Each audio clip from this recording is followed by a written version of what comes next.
Ladies and gentlemen, please welcome to the stage 2011 Global Citizen Award recipient and Managing Director of the International Monetary Fund, Madame Christine Lagarde.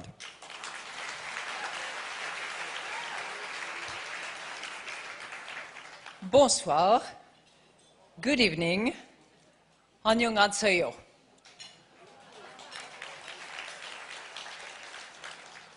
As an alumni of the program, I have to say that it's a great, great pleasure to come back. And I would like to thank Fred, Adrienne, and the whole team backstage. They do an amazing work. You don't see it, but everything works to perfection. So well done.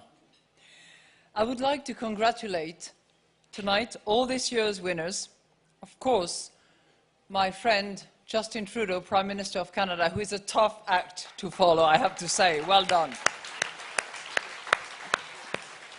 President Moon, whom I will have the pleasure to introduce in a second, and the world-renowned pianist Lang Lang.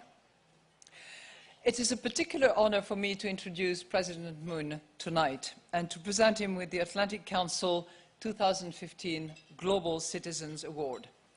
And it's particularly timely for me and a great honor that he himself has asked that I present him this award, because we were together last week in Seoul, and I had the great privilege of meeting with him, with members of his team, members of his cabinet as well, to go through the very many challenges that his country is facing. Korea was 50 years ago, right after the independence, the poorest country in the world. 50 years ago. And in a matter of 50 years, it has managed to become the 11th economy of the world.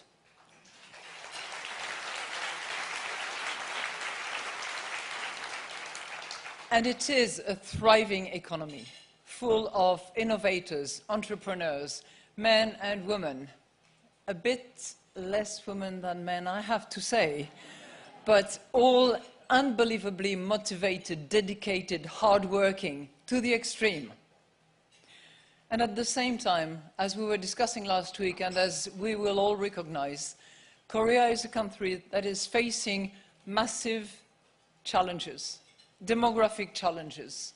It's a country that is aging, that will be losing 100,000 working force people starting next year.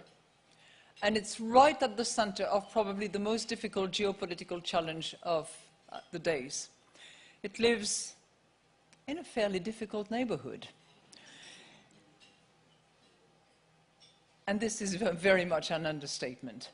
When I visited the demilitarized zone last week, you have that feeling of both proximity, connection, and unbelievable divide.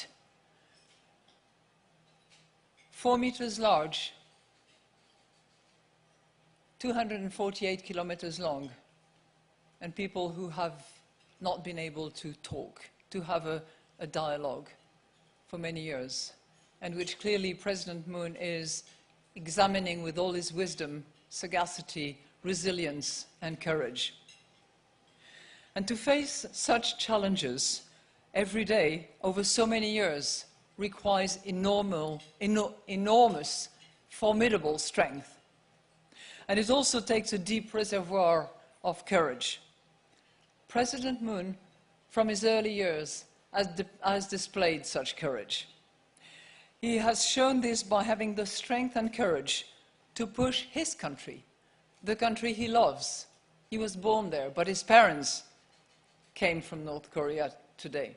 Well, what is known today as North Korea. And he always wanted his country to be a better place. He wanted that often at great personal expense. Before becoming a lawyer, a human rights lawyer, in his student's days, he led the charge for human rights and civil rights.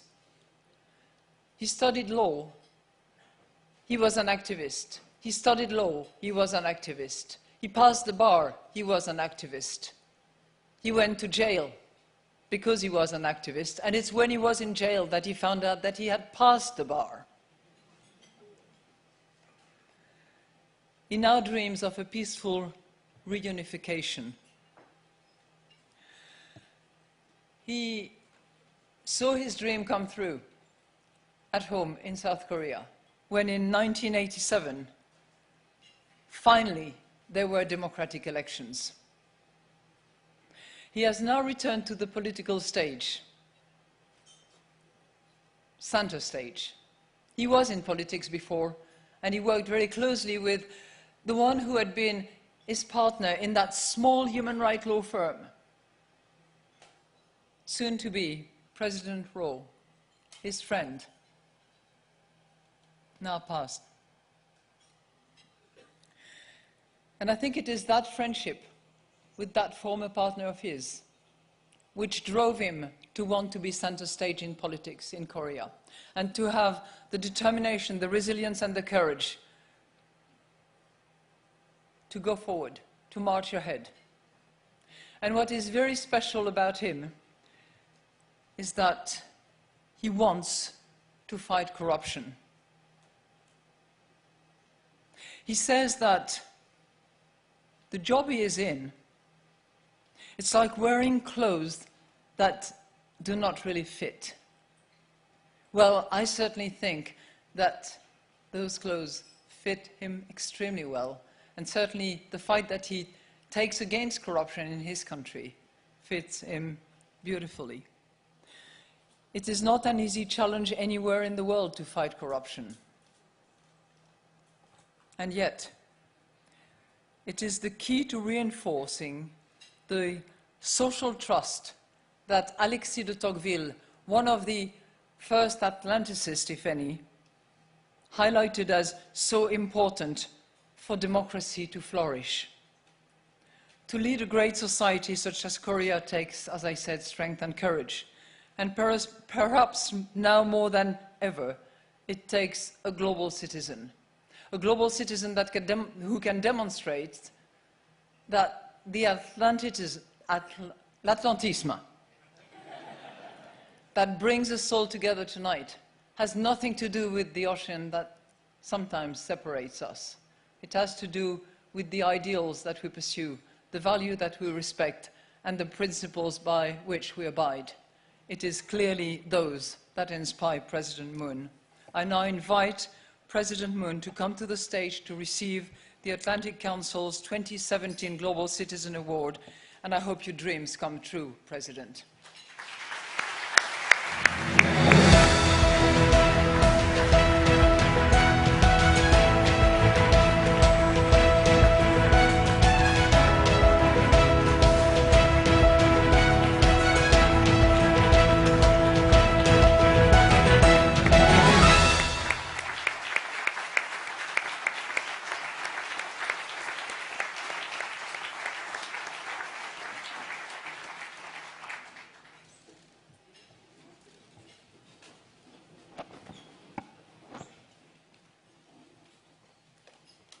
예, 여러분 고맙습니다. 그리고 라가르드 총재님도 정말 고맙습니다. 존경하는 캠프 회장님, 트루도 총리님, 케이타 대통령님, 카보레 대통령님, 라니아 왕비님, 그리고 행사를 준비하느라 애쓰신 애틀랜틱 카운슬 관계자들과 자리를 빛내주고 계신 귀빈 여러분, 반갑습니다. 뜻깊은 상을 수상하며 이 자리에 서게 되어 아주 영광입니다. 트루도 캐나다 총리님과는 지난 G20에서 만나 양국의 협력과 한반도 평화에 대해 이야기를 나누었습니다. 특히 양성평등과 시리아 난민 문제에 앞장선 모습에 감명받았습니다. 세계적인 실력만큼이나 어린이들에 대한 따뜻한 마음을 가진 피아니스트 랑랑의 수상도 축하합니다. 랑랑의 음악은 진정 아름다운 평화의 메시지입니다. 두 분과 함께 이 상을 받게 돼서 더욱 기쁩니다. 내외기빈 여러분, 나는 먼저 이 상을 지난 겨울 내내 추운 광장에서 촛불을 들었던 대한민국 국민들께 바치고 싶습니다. 잘 아시다시피 우리 국민들은 지난 겨울 촛불혁명으로 세계 민주주의 역사에 새로운 희망을 만들었습니다. 가장 평화롭고 아름다운 방법으로 위기에 빠진 민주주의를 구하고 새로운 정부를 출범시켰습니다. 나는 촛불혁명으로 태어난 대통령입니다. 2차 세계대전 후 많은 신생국가들처럼 대한민국의 현대사도 시련의 연속이었습니다.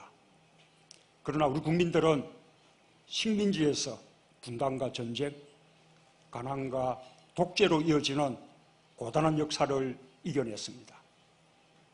마침내 대한민국은 민주주의와 경제 성장에 모두 성공한 나라가 되었습니다. 나는 세계적으로 인정받은 우리 국민들의 성취가 내가 오늘 우리 국민을 대표해 세계 시민상을 받게 된 이유라고 생각합니다. 나는 한국 전쟁이 휴전되던 해에 태어났습니다. 대다수 국민이 절대 빈곤에 시달렸고 민주주의는 영원한 꿈처럼 느껴졌던 시절입니다. 그 시절의 한국에 대해 외국의 어느 칼럼니스트는 한국에서 민주주의가 이루어진다는 것은 쓰레기통에서 장미꽃이 피기를 기다리는 것과 같아 라고 말하기도 했습니다. 그러나 세계가 한국 국민들의 역량을 확인하는 데는 그리 오랜 시간이 걸리지 않았습니다. 1960년 4.19 혁명으로 민주화 운동에 깃발을 올린 한국 국민들은 그 후 장기간 지속된 군사 독재에도 굴복하지 않았습니다. 많은 사람들이 인권과 민주주의를 지키기 위해 자신을 내던졌고 또 수많은 사람들이 한강의 기적으로 불리는 경제 성장에 자신을 헌신했습니다. 그렇게 한국의 국민들은 민주주의와 경제 성장을 온몸으로 감당하며 조금씩 앞으로 나아갔습니다. 1980년 5월 대한민국 남쪽의 도시 광주에서 한국 민주주의 역사에 전환점을 만든 시민항쟁이 일어났습니다. 많은 희생이 있었습니다. 가장 평범한 사람들이 가장 평범한 상식을 지키기 위해 목숨을 걸었습니다. 그것은 인간으로서의 존엄을 지키려는 숭고한 실천이었습니다. 한국 민주주의의 용기와 결단은 목숨이 오가는 상황에서도 절제력을 잊지 않는 성숙함으로 빛났습니다.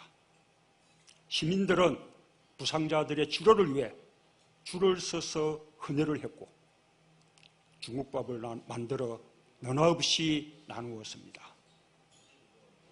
한국의 민주주의에서 이 시민항쟁이 갖는 의미는 각별합니다.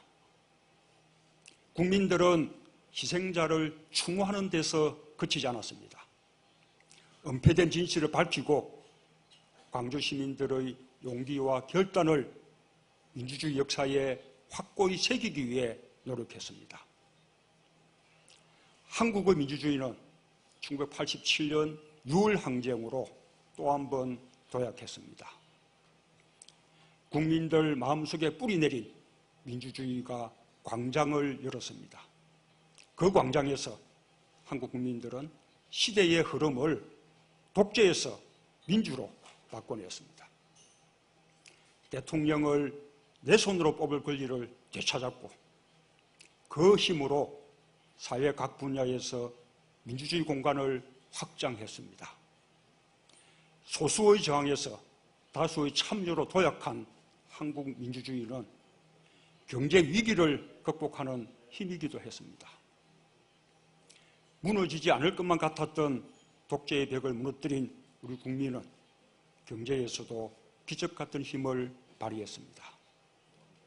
국가 부도 사태까지 갔던 1997년 아시아 외환위기, 세계 경제를 위기에 몰아넣었던 2008년 글로벌 금융위기를 극복한 힘도 바로 그 광장의 국민들에게서 나왔습니다.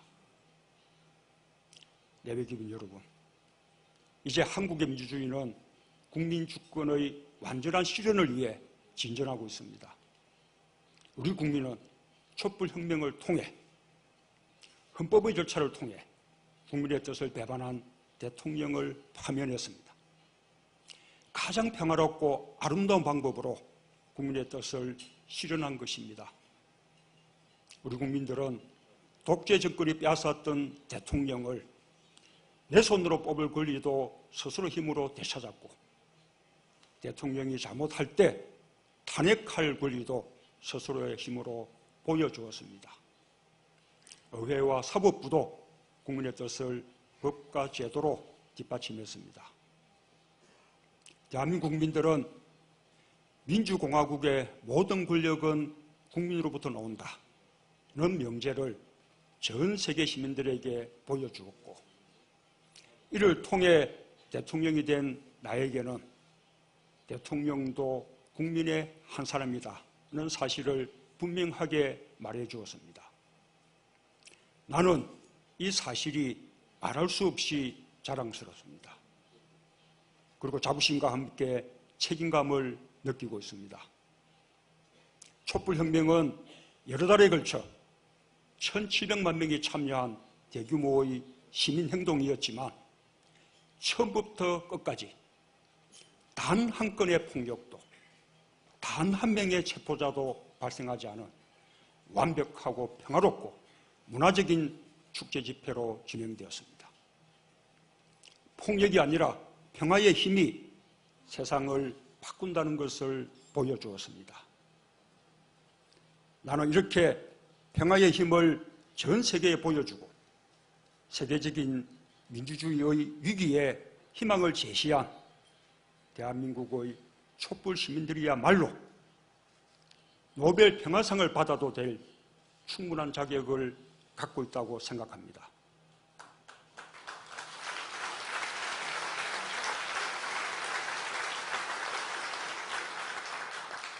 내외 기빈 여러분, 민주화 운동을 했던 학생이었고 노동인권 변호사였으며 촛불 혁명에 함께했던 나는 촛불 정신을 계승하라는 국민의 열망을 담고 대통령이 되었습니다. 나는 대통령으로서 수많은 국민들과 악수를 나눕니다. 국민들이 먼저 손을 내밀고 반가워할 때 행복합니다. 동시에 마음이 아파오기도 합니다. 국민들이 제 손을 꼭 잡아줄 때 전해오는 것은 공정하고 정의로운 나라, 그리고 평화로운 한반도를 만들라는 간절함입니다. 오늘 영광스러운 자리에서 나는 다시 다짐합니다. 이제 새로운 대한민국은 경제 민주주의와 평화를 향해 나아갈 것입니다. 나와 우리 국민은 사람 중심 경제라는 새로운 경제 민주주의의 패러다임을 만들어가고 있습니다. 나는 세계가 고민하는 저성장 양극화 문제에 대해서도 세계 민주주의의 역사를 새롭게 쓴 대한민국이 해법을 제시할 수 있다고 자신합니다. 오늘 내가 받는 상에는 세계 평화를 위해 한반도의 평화를 만들어내라는 세계인들의 격려와 응원도 담겨 있을 것입니다. 오늘 대한민국의 민주주의와 경제성장의 역사를 말씀드렸듯이 한반도 평화를 이루고 나서 대한민국이 이룩한 평화의 역사를 말씀드릴 시간이 반드시 올 것이라고 약속드립니다.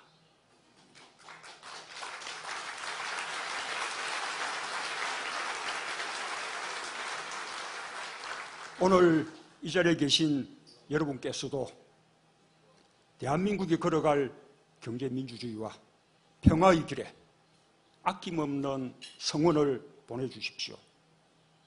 또 함께해 주십시오. 오늘 여러분이 보내주신 환대와 우위에 다시 한번 감사드립니다.